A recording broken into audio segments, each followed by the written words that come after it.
Bonjour à tous, aujourd'hui nous allons suivre un tutoriel pour remplacer le vibreur, le Taptic Engine sur l'iPhone XS Max. Pour réaliser cette réparation, vous aurez besoin bien sûr du Taptic Engine. Vous le retrouverez en vente sur notre site internet. Il vous sera livré avec le patron d'aide au montage qui va vous aider à suivre le tutoriel.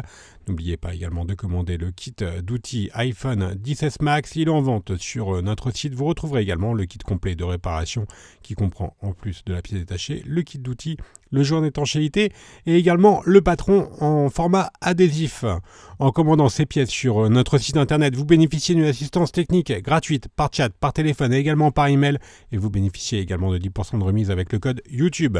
C'est une réparation qui est assez facile. Il faut compter 40 minutes pour réaliser la réparation. Si vous n'êtes pas sûr d'avoir un 10S Max, vérifiez dans les réglages de votre téléphone. Votre numéro de modèle doit correspondre à A1921 ou A2101. Nous allons pouvoir maintenant éteindre le téléphone et passer directement à la première étape, l'ouverture de l'iPhone XS Max. Et l'on va commencer par retirer les deux vis Pentalobe qui sont notées A1 et A2 sur le patron d'aide au montage. Avec le tournevis Pentalobe évidemment, pensez bien à repositionner toutes les vis et tous les éléments que l'on va enlever durant cette réparation sur le patron d'aide au montage, car chaque vis quasiment est différente sur le 10S Max. L'écran est maintenu par un joint d'étanchéité et afin de faciliter l'ouverture de l'écran, on va devoir chauffer tout le contour de l'écran à l'aide d'un décapeur thermique ou d'un sèche-cheveux. Donc voilà, on chauffe toute la partie qui est indiquée en rouge en insistant bien sur les coins. Et une fois qu'on a correctement chauffé, on va pouvoir passer à l'ouverture. Avant de passer à l'ouverture, on va vous faire un petit rappel. Faites bien attention. On va utiliser un médiator pour ouvrir le téléphone. Il ne faudra pas passer le médiator au niveau du rack SIM, en haut et en bas du rack SIM. On ne passera pas le médiator car il y a les nappes de l'écran qui affleurent. Voilà, vous ferez attention par la suite, on y reviendra un petit peu après. On applique la ventouse sur le coin inférieur gauche et ensuite on vient insérer un médiator entre la vitre et le châssis et on vient remplacer, donc c'était un médiator en métal, on vient remplacer le médiator en métal par le médiator en plastique. On enlève le médiator en métal et on vient le remplacer par un deuxième médiator en plastique. Et là, tout simplement, on va libérer la partie basse de l'écran, la partie gauche également. Attention à la partie droite, on verra ça un petit peu après. Là, pour l'instant, on s'intéresse juste à la partie gauche, au niveau des nappes volume. Et à la partie droite, vous ferez très attention sur la partie droite. Comme on vous l'indiquait, il y a les nappes de l'écran qui affleurent au niveau du rack SIM. Donc on ne passera pas le médiator sur la partie droite, surtout au niveau du rack SIM. On peut le faire légèrement en haut ou légèrement en bas, mais pas au niveau du rack SIM. On fait de même sur la partie haute, on passe le médiator en plastique pour en fait couper le joint d'étanchéité qui maintient l'écran.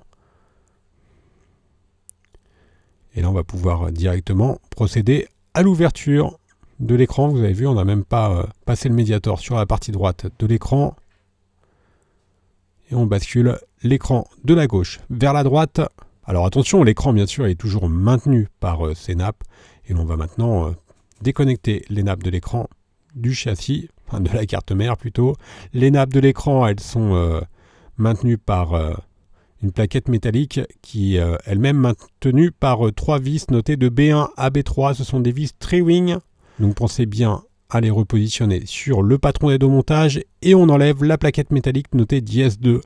Il y a une deuxième plaquette qui est maintenue par les vis notées de B4 à B7 sur le patron d'aide au montage.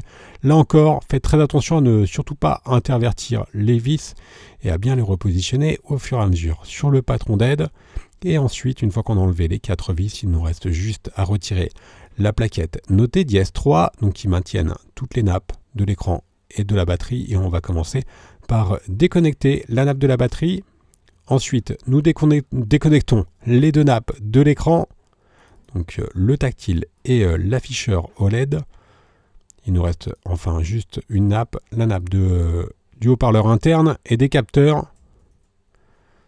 Voilà, repérez bien les positions des différentes nappes.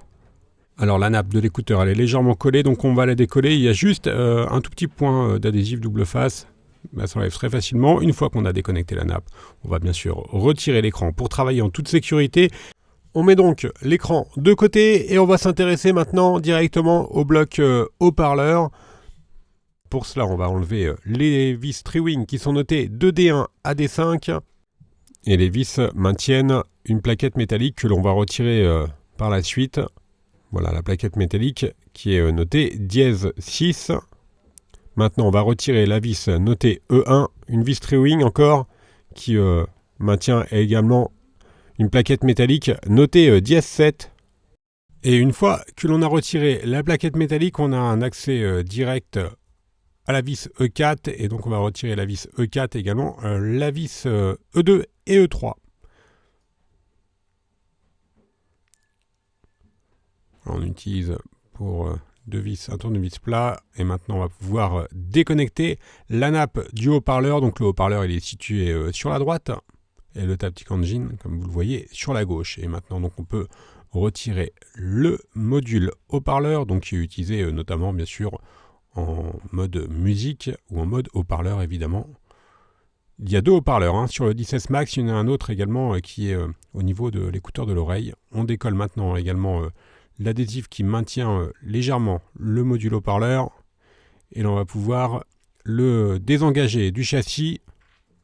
Et le haut-parleur, il est noté dièse 8 sur le patron d'aide au montage. Maintenant, il nous reste juste deux vis à retirer. Les vis notées F1 et F2 qui sont juste à gauche du Taptic Engine. Ce sont des vis cruciformes. On retire les deux vis et maintenant, on va pouvoir déconnecter le Taptic Engine, donc le vibreur. Il est appelé Taptic Engine en fait tout simplement parce qu'il y a plusieurs niveaux de vibration sur l'iPhone. La partie démontage est presque terminée. Il nous reste juste à décoller la protection adhésive à l'aide de la pincette et que l'on va repositionner lors du remontage. Et l'on passe donc directement au remontage. On va reprendre le nouveau Taptic Engine. On repose l'adhésif. On vient remettre le Taptic Engine dans l'iPhone. On va bien sûr le reconnecter.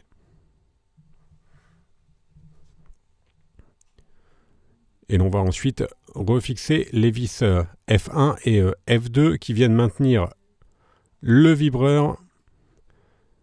On repositionne ensuite, bien sûr, le module haut-parleur qui est noté dièse 8. Alors vous ferez attention, bien évidemment, il y a le petit adhésif qui ensuite est à remettre. On vient le reconnecter. Et là, on va pouvoir repositionner les vis notées E4 et E3 avec un tournevis plat.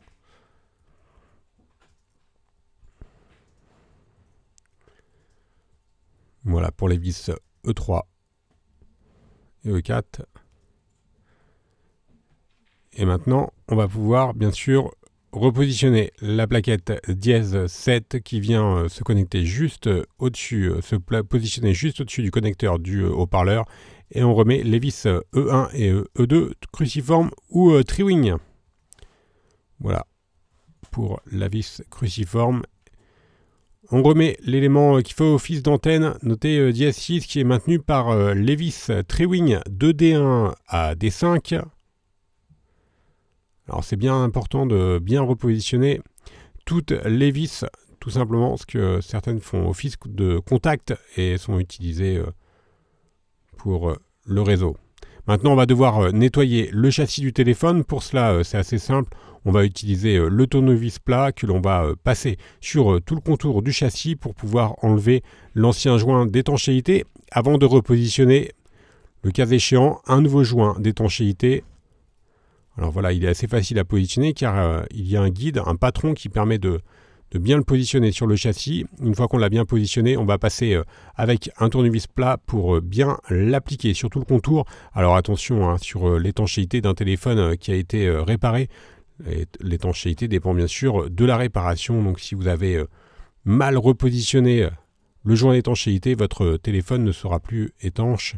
On vous conseille de faire particulièrement attention à cette étape-là et de ne pas plonger un téléphone dans l'eau intentionnellement quand celui-ci a été réparé. Une fois qu'on a repositionné notre joint d'étanchéité, on vient refixer l'écran. Donc on va commencer par la nappe de l'écouteur interne qui fait également office de haut-parleur. Voilà, il y a le deuxième haut-parleur. Donc on le reconnecte. On va faire de même pour les deux autres nappes. Donc ce sont les nappes du tactile et de l'écran OLED. Alors attention aux nappes de l'écran, elles sont particulièrement fragiles. Il ne faut surtout pas faire de plis avec les nappes de l'écran. On a remis donc les deux nappes de l'écran, le tactile, le LED. On repositionne maintenant la dernière, la nappe de la batterie, sur la carte mère. Et l'on vient repositionner la plaquette métallique notée DS3 qui vient protéger les nappes. Et elle est maintenue par les vis Triwing de B4 à B7. Alors faites bien attention à ne surtout pas intervertir les vis au niveau de la carte mère quand vous allez refixer la plaquette. Voilà, pour la plaquette haute, on vient maintenant remettre la plaquette basse qui est notée DS2 et qui est maintenue par les vis de B1 à B3, toujours des vis Triwing. Alors là également, il faut faire attention à ne pas les intervertir lors du remontage. Et maintenant, il nous reste juste à repositionner l'écran. Donc on va le reclipser tout simplement en faisant des pressions importantes sur tout le contour de l'écran afin d'être sûr que les joints d'étanchéité adhèrent bien à l'écran et au châssis. Pour finaliser la réparation, il nous reste juste deux dernières vis à remettre, les vis A1 et A2, des vis Pentalobe qui sont situées à droite et à gauche du connecteur de charge. Et la réparation sera donc terminée. On va faire un récapitulatif des produits utilisés en commençant bien sûr par le vibreur Taptic Engine. Vous le retrouverez en vente sur notre site internet. Il vous sera livré avec le patron d'aide au montage qui va vous aider à suivre le tutoriel. N'oubliez pas, vous retrouverez également le kit d'outils spécial 10S Max ou le kit complet de réparation. On reste joignable par mail, par chat et également par téléphone. N'oubliez pas que vous bénéficiez de 10% de remise avec le code YouTube. N'hésitez pas également à nous suivre sur les différents réseaux sociaux et à vous abonner à notre chaîne YouTube. Vous retrouverez bien sûr toutes les pièces détachées, les outils, les accessoires ainsi que les tutoriels pour le 10S Max sur notre site internet. Merci à tous d'avoir suivi ce tutoriel et à bientôt pour de nouvelles vidéos.